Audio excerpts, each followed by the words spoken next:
সহজ লেসনে তোমাদের সকলকে স্বাগত। আজকের এই ভিডিওতে আমরা সপ্তম শ্রেণীর প্রথম পর্যায়ক্রমিক মূল্যায়ন 2025 সালের ইতিহাস বিষয়ের সম্পূর্ণ উত্তর সহ প্রশ্নপত্র সম্পর্কে আলোচনা করব। তো চলো এই ভিডিওতে আমরা ক্লাস 7-এর ফার্স্ট ইউনিট টেস্ট 2025 হিস্ট্রি সাবজেক্টের এই কোশ্চেন পেপারের উত্তরগুলো দেখে নিই। দেখো, এবছর তোমাদের প্রথম ইউনিট টেস্টের পরীক্ষার পূর্ণমান দেওয়া থাকবে 30 নম্বর এবং সময় হচ্ছে 1 ঘন্টা।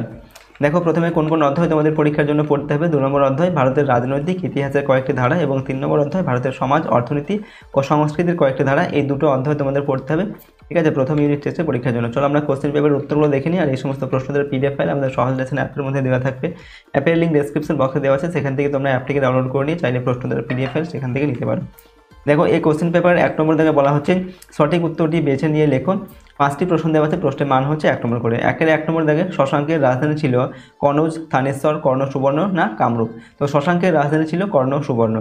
2 নম্বর দিল্লিতে সুলতানি শাসন প্রতিষ্ঠা করেন কুতুবউদ্দিন আইবক, মোহাম্মদ ঘুরি, সুলতান মোহাম্মদ না বখতিয়ার খলজি। তো দিল্লিতে সুলতানি শাসন প্রতিষ্ঠা করেন, উত্তর হচ্ছে কুতুবউদ্দিন আইবক। 3 নম্বর বিক্রমশীল মহাবিহার প্রতিষ্ঠা করেন গোপাল, ধর্মপাল, দেবপাল, রামপাল। বিক্রমশীল মহাবিহার প্রতিষ্ঠা করেন, উত্তর হচ্ছে ধর্মপাল। এরপর হচ্ছে আঙ্করভাটে রয়েছে বৌদ্ধ মন্দির, শৈব মন্দির, জৈন মন্দির, বিষ্ণু মন্দির। তো আঙ্করভাটে রয়েছে বিষ্ণু মন্দির। 5 নম্বর হর্ষচরিত এর রচয়িতা হলেন বাণভট্ট, দীনবন্ধু মিত্র, কালিদাস না অশ্ব ঘোষ। তো হর্ষচরিত এর রচয়িতা হচ্ছেন বাণভট্ট। পরের প্রশ্ন দেখো, 2 নম্বর দাগে একটি বাক্যে উত্তর দাও, যে কোনো 10টি লিখতে হবে। প্রশ্নের মান 1 নম্বর করে, 10 থেকে 10 নম্বর রয়েছে। 1 নম্বর দাগে গঙ্গায় কোন্ডচল উপাধি কে নেন। তো প্রথম উত্তর লিখবি কি, প্রথম রাজেন্দ্র চোল গঙ্গায় কোন্ডচল উপাধি নেন। এরপর 2 নম্বর পবনদূত কাব্যের রচয়িতা কে। তো পবনদূত কাব্যের রচয়িতা হচ্ছে ধৈ। 3 নম্বর বঙ্গ কথাটির প্রথম উল্লেখ প্রথম কোন গ্রন্থে পাওয়া যায়। তো বঙ্গ কথাটির উল্লেখ প্রথম পাওয়া যায় এখানে, উত্তর হচ্ছে ঋগ্বেদের ঐতরেয় আরণ্যকে, ঠিক আছে, ঐতরেয় আরণ্যক, এখানে প্রথম উল্লেখ পাওয়া যায় বঙ্গ কথাটির। 4 নম্বর আব্দুল ফজলের আইন-ই আকবরী গ্রন্থে বঙ্গকে কী নামে উল্লেখ করা হয়েছে। তো এখানে উত্তর লিখবে সুবা নামে উল্লেখ করা হয়েছে, ঠিক আছে, সুবা বাংলা নামে উল্লেখ করা হয়েছে। 5 নম্বর হচ্ছে অর্থশাস্ত্রের রচয়িতা কে ছিলেন। তো অর্থশাস্ত্রের রচয়িতা ছিলেন কৌটিল্য। পরের প্রশ্ন হচ্ছে ত্রিশক্তি সংগ্রাম কত বছর ধরে চলেছিল। ত্রিশক্তি সংগ্রাম প্রায় 200 বছর ধরে চলেছিল। 7 নম্বর শ্রেষ্ঠী কাদের বলা হতো। উত্তর লিখবে দেখো, ধনী বণিকদের শ্রেষ্ঠী বলা হতো। পরের প্রশ্ন নাড়ু কি। তো উত্তর লিখবে চোল শাসন ব্যবস্থায় কয়েকটি গ্রামের সমষ্টিকে নাড়ু বলা হতো। এরপর ব্রহ্মদেয় কি। উত্তর দেখো, চোল আমলে ব্রাহ্মণদের দান করা জমিকে ব্রহ্মদেয় বলা হতো। পরের প্রশ্ন চর্যাপদ এর পুঁথি কে কোথা থেকে উদ্ধার করেন। তো চর্যাপদের পুঁথি হরপ্রসাদ শাস্ত্রী নেপাল থেকে উদ্ধার করেন। এরপর 11 নম্বর বল্লার সেনের লেখা 2টি বইয়ের নাম লেখো। তো বল্লার সেনের লেখা 2টি বই হলো দানসাগর ও অদ্ভুত সাগর। 12 নম্বর কোন বৌদ্ধ পণ্ডিতের বাড়ি নাস্তিক পণ্ডিতের ভিটা নামে পরিচিত। তো বৌদ্ধ পণ্ডিত দীপঙ্কর শ্রীজ্ঞানের বাড়ি নাস্তিক পণ্ডিতের ভিটা নামে পরিচিত। 13 নম্বর আঙ্করভাটের বিষ্ণু মন্দির কোথায় অবস্থিত। তো আঙ্করভাটের বিষ্ণু মন্দির কম্বোডিয়ায় অবস্থিত। এরপর জয়দেব কার সভাপতি ছিলেন। উত্তর লিখবে এখানে জয়দেব সেন শাসক লক্ষণ সেনের সভাকবি ছিলেন। ওকে, এখান থেকে তোমাদের 10টি প্রশ্নের উত্তর কিন্তু করতে হবে 1 নম্বর মানের। এবার 3 নম্বর দেখে 2-3টি বাক্যে উত্তর দেবে, যে কোনো 2টি, 2 × 2 = 4। প্রথম প্রশ্ন দেখো, মাতসান্নাই কি। উত্তর লিখবে 637 খ্রিস্টাব্দে শশাঙ্কের মৃত্যুর পর বাংলার রাজনীতিতে চরম অরাজকতা, অনৈক্য ও বিশৃঙ্খলা দেখা দেয়। পুকুরে বড় মাছ যেমন ছোট মাছ খেয়ে ফেলে, তেমনই সেই সময় শক্তিশালী লোক দুর্বল লোকের উপর অত্যাচার চালায়। বাংলার ইতিহাসে এই বিশৃঙ্খল সময়কে মাতসান্নাই বলে। 2 নম্বর দীপঙ্কর শ্রীজ্ঞান কে ছিলেন। তো দীপঙ্কর শ্রীজ্ঞান বা অতীশ দীপঙ্কর ছিলেন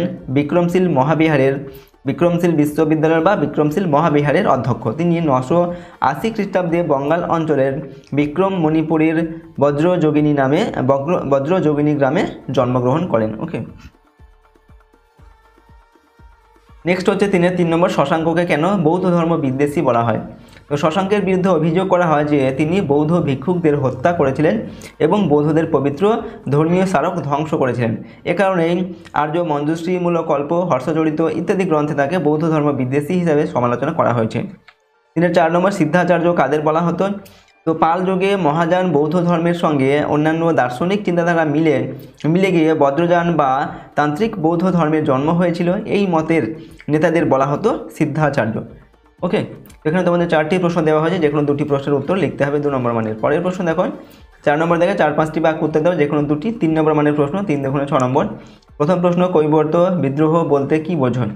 উত্তর লিখবে, বাংলায় পাল শাসনের একাদশ শতকের দ্বিতীয় ভাগে কৈবর্ত বিদ্রোহ ঘটেছিল। কৈবর্তরা ছিল সম্ভবত নৌকার মাঝি বা জেলে। সন্ধ্যাকর নন্দীর রামচরিত কাব্যে এই বিদ্রোহের বিবরণ রয়েছে। এবার দেখো বিদ্রোহী আর বিদ্রোহ সম্পর্কে আমরা লিখছি। এই বিদ্রোহের 3 জন নেতা ছিলেন দিব্যক, রুদক আর হচ্ছে ভীম। পাল রাজা দ্বিতীয় মহিপালের শাসনকালে দিব্য ছিলেন পাল রাষ্ট্রের কর্মচারী। পালদের দুর্বলতার সুযোগে তিনি বিদ্রোহ করেন। এরপর লিখছি বিদ্রোহের বিস্তার। দ্বিতীয় মহিপাল বিদ্রোহ দমন করতে গিয়ে নিহত হয়েছিলেন। দিব্য বরেন্দ্র দখল করে সেখানকার রাজা হয়ে বসেন। বিদ্রোহ দমন। কৈবর্ত নেতা দিব্য, রুদক ও ভীমের শাসনের ফলে পাল রাজাদের শাসন উত্তর বিহার ও উত্তর পশ্চিম বাংলায় সীমাবদ্ধ হয়ে পড়েছিল। রামপাল বাংলা ও বিহারের সামন্ত নায়কের সাহায্যে ভীমকে পরাজিত ও নিহত করে বরেন্দ্র অঞ্চল উদ্ধার করেন। দেখো এইভাবে আমরা কৈবর্ত বিদ্রোহ সম্পর্কে লিখলাম। অথবা তোমাদের যদি বলে কৈবর্ত বিদ্রোহ সম্পর্কে টিকা লেখো, সেক্ষেত্রেও কিন্তু তোমরা এরকম উত্তরই লিখবে। দেখো পরের প্রশ্ন হচ্ছে 4-এর 2 নম্বর, চর্যাপদ কি? তো খ্রিস্টীয় 8ম থেকে দ্বাদশ শতকে লেখা বৌদ্ধ সিদ্ধাচার্যদের কবিতা ও গানের সংকলন হলো চর্যাপদ। ওকে, 1 নম্বর মানের প্রশ্ন দিলে জাস্ট এটুকু লিখবে, ঠিক আছে। 2 নম্বর এবং 3 নম্বর ক্ষেত্রে দিলে বাকিটুকু তোমরা কিন্তু লিখবে। দেখো পাল যুগের শেষ দিক থেকে বৌদ্ধ সিদ্ধাচার্যরা প্রাচীন বাংলা ভাষায় চর্যাপদ লেখা শুরু করেন। এক কথায় বলা যায় চর্যাপদে যে ভাষা রয়েছে তা একেবারে আদি বাংলা ভাষার নিদর্শন। লুইপাদ, সরহপাদ, কাহ্নপাদ, ভূষুকপাদ প্রমুখ চর্যাপদকে কবিতায় ভরিয়ে তোলেন। চর্যাপদের মধ্যে দিয়েই সেই সময়ের বাংলার পরিবেশ ও সাধারণ মানুষের জীবনযাত্রার ছবি ফুটে ওঠে। 3 নম্বর, হিউয়েন-সাংয়ের বিবরণী থেকে শশাঙ্কের রাজধানী কর্ণ-সুবর্ণ সম্পর্কে কি জানা যায়? তো চীনা পর্যটক হিউয়েন-সাং কর্ণ-সুবর্ণ সম্পর্কে তার বিবরণীতে নানা কথা তুলে ধরেছিলেন। তিনি লিখেছেন যে গৌড়ের রাজধানী কর্ণ-সুবর্ণ একটি জনবহুল দেশ এবং এখানকার মানুষজনের চরিত্র ভালো ও তারা শিক্ষা দীক্ষার পৃষ্ঠপোষক। এখানকার জমি নিচু ও আর্দ্র এবং নিয়মিত কৃষিকাজ হওয়ায় এখানে অঢেল ফুল ফল পাওয়া যায়। এই অঞ্চলের জলবায়ু নাতিশীতোষ্ণ। কর্ণ-সুবর্ণে বৌদ্ধ ও শৈব উভয় ধর্মের মানুষই বসবাস করত। কর্ণ-সুবর্ণের অপর নাম ছিল রাঙামাটি বা কালাসোনা। নেক্সট হচ্ছে 4 নম্বর, জনসমর্থনের নিরিখে বাংলার পাল ও সেন শাসনের তুলনা করো। তো আমরা পাল শাসন আর সেন শাসনের তুলনা একটা এখানে দেখো টেবিলের মধ্যে দেখাচ্ছি। দেখো প্রথম হচ্ছে পাল শাসন 400 বছরেরও বেশি স্থায়ী হয়েছিল, ঠিক আছে। আর সেন শাসন 100 বছরের কিছু বেশি সময় ধরে স্থায়ী হয়েছিল। এরপর পাল শাসন কী হয়েছিল? জনগণের সমর্থনে গোপাল ক্ষমতাসীন হয় আর জনগণের সমর্থনে বিজয় সেন ক্ষমতায় আসেন, ঠিক আছে। ওকে, সেন শাসন। এরপর সমাজে পাল রাজারা নিজেদের গ্রহণযোগ্য করে তোলেন আর সেন রাজারা সমাজে তেমন গ্রহণযোগ্য ছিলেন না। ওকে, এরকম করে আমরা পাল আর সেন শাসনের যে তুলনা সেটা লিখলাম। পরের প্রশ্ন 5 নম্বর দাগে 8-10টি বাক্যে উত্তর লেখো। যে কোনো একটি প্রশ্নের উত্তর লিখতে হবে। প্রশ্নের মান 5 নম্বর। প্রথম প্রশ্ন 5-এর 1-এর প্রশ্ন, ত্রিশক্তি সংগ্রাম কাদের মধ্যে হয়েছিল? এই সংগ্রামের মূল কারণ কী ছিল? তো ত্রিশক্তি সংগ্রাম 647 খ্রিস্টাব্দে হর্ষবর্ধনের মৃত্যুর পর উত্তর ভারতের রাজনৈতিক শূন্যতা দেখা দেয়। সে সময় কনৌজ ছিল উত্তর ভারতের প্রাণকেন্দ্র। বলা হতো যে কনৌজ নিয়ন্ত্রণ করবে সেই গাঙ্গেয় উপত্যকা দখল করতে পারবে। এই অবস্থায় অষ্টম শতাব্দী থেকে পাল, গুর্জর, প্রতিহর ও রাষ্ট্রকূট বংশের মধ্যে কনৌজ দখলকে কেন্দ্র করে শুরু হয়েছিল পারস্পরিক সংগ্রাম। ত্রিশক্তি সংগ্রামের কারণ। ত্রিশক্তি সংগ্রামের মূলে বেশ কিছু কারণ ছিল। 1 নম্বর হচ্ছে অবস্থানগত দিক থেকে কনৌজ ছিল উত্তর ভারত বা উত্তরা পথের একটি গুরুত্বপূর্ণ স্থান। 2 নম্বর কারণ, কনৌজকে কেন্দ্র করে যে রাজনৈতিক ঐক্য গড়ে উঠেছিল তার নিয়ন্ত্রণের জন্য প্রতিবেশী দেশগুলি সংগ্রামে লিপ্ত হয়েছিল। 3 নম্বর, কনৌজ দখলে থাকলে গাঙ্গেয় উপত্যকার উর্বর ভূমি এবং সেখানকার বিশাল খনিজ ভাণ্ডার সহজে অধিকার করা যেত, ঠিক আছে। 4 নম্বর হচ্ছে এখানকার নদী ভিত্তিক বাণিজ্য এবং তার পার্শ্ববর্তী এলাকার সমৃদ্ধি নিয়ন্ত্রণ করে সমগ্র রাজ্যকে আর্থিকভাবে সম্পদশালী করা যেত। তো এগুলো হচ্ছে ত্রিশক্তি সংগ্রামের মূল কারণ, ঠিক আছে। এবং ত্রিশক্তি সংগ্রাম কাদের মধ্যে হয়েছিল? এই যে পাল, গুর্জর, রাষ্ট্রকূট আর হচ্ছে পাল, গুর্জর, প্রতিহার আর রাষ্ট্রকূট, এই 3টি বংশের মধ্যে ত্রিশক্তি সংগ্রাম হয়েছিল। 5-এর 2 নম্বর, বিক্রমশীল মহাবিহার সম্পর্কে পরিচয় দাও। দেখো উত্তর লিখবে, পাল রাজ ধর্মপাল 770 থেকে 810 খ্রিস্টাব্দ পর্যন্ত মগধে অর্থাৎ বিহারের ভাগলপুর জেলায় বিক্রমশীল মহাবিহার প্রতিষ্ঠা করেন। এরপর লিখছি দেখো শিক্ষা পরিকাঠামো। বিক্রমশীল মহাবিহার ছিল নালন্দার মতো বিদ্যাচর্চার একটি উল্লেখযোগ্য কেন্দ্র। এই বিশ্ববিদ্যালয়ের ছাত্র সংখ্যা ছিল প্রায় 3000। এই মহাবিহারে ব্যাকরণ, তর্কশাস্ত্র, দর্শন ইত্যাদি পড়ানো হতো এবং ভর্তির জন্য ছাত্রদের প্রবেশিকা পরীক্ষা দিতে হতো। শিক্ষা শেষ হলে ছাত্রদের উপাধি দেওয়া হতো। এরপর লিখছি দেখো, অধ্যাপক বৃন্দ। বিক্রমশীল মহাবিহারে বৌদ্ধ ধর্ম চর্চা ও শিক্ষার জন্য 100-রও বেশি আচার্য ছিলেন। তাদের মধ্যে উল্লেখযোগ্য ছিলেন শান্তিপদ, কল্যাণ রক্ষিত, শ্রীধর, অভয়াকর, গুপ্ত প্রমুখ। দীপঙ্কর শ্রীকান্ত বা অতীশ দীপঙ্কর ছিলেন বিক্রমশীল মহাবিহারের অধ্যক্ষ। নেক্সট লিখছি মহাবিহারের ধ্বংস সাধন।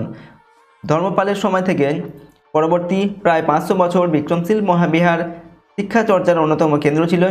লক্ষণ সেনের রাজত্বের শেষ দিকে বখতিয়ার খলজির নেতৃত্বে তুর্কিরা বাংলা আক্রমণ করে বিক্রমশীল মহাবিহার ধ্বংস করেন।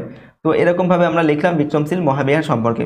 তো দেখো, আজকের এই ভিডিওতে আমরা তোমাদের ক্লাস 7-এর ফার্স্ট ইউনিট টেস্ট 2025 সালের হিস্ট্রি সাবজেক্টের একটি মডেল কোশ্চেন পেপারের সম্পূর্ণ উত্তর আমরা এখানে আলোচনা করলাম।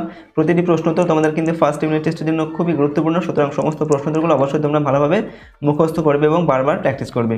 আর আমাদের এই চ্যানেল যদি নতুন হয়ে থাকে, চ্যানেলটিকে প্লিজ সাবস্ক্রাইব করে রাখবে, পাশের বেল আইকনে প্রেস করে অল অপশানটি সিলেক্ট করবে এবং ভিডিওটিতে লাইক করবে, ভিডিওটি বন্ধু-বান্ধবের সঙ্গে অবশ্যই শেয়ার করবে এবং ভিডিওটি সম্পর্কে তোমাদের মতামত অবশ্যই কমেন্ট বক্সে লিখে জানাবে।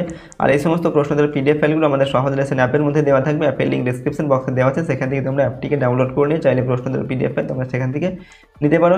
তো চলো, আজকের এই ভিডিওটিকে আমরা এখানে শেষ করছি। সম্পূর্ণ ভিডিওটি দেখার জন্য অসংখ্য ধন্যবাদ।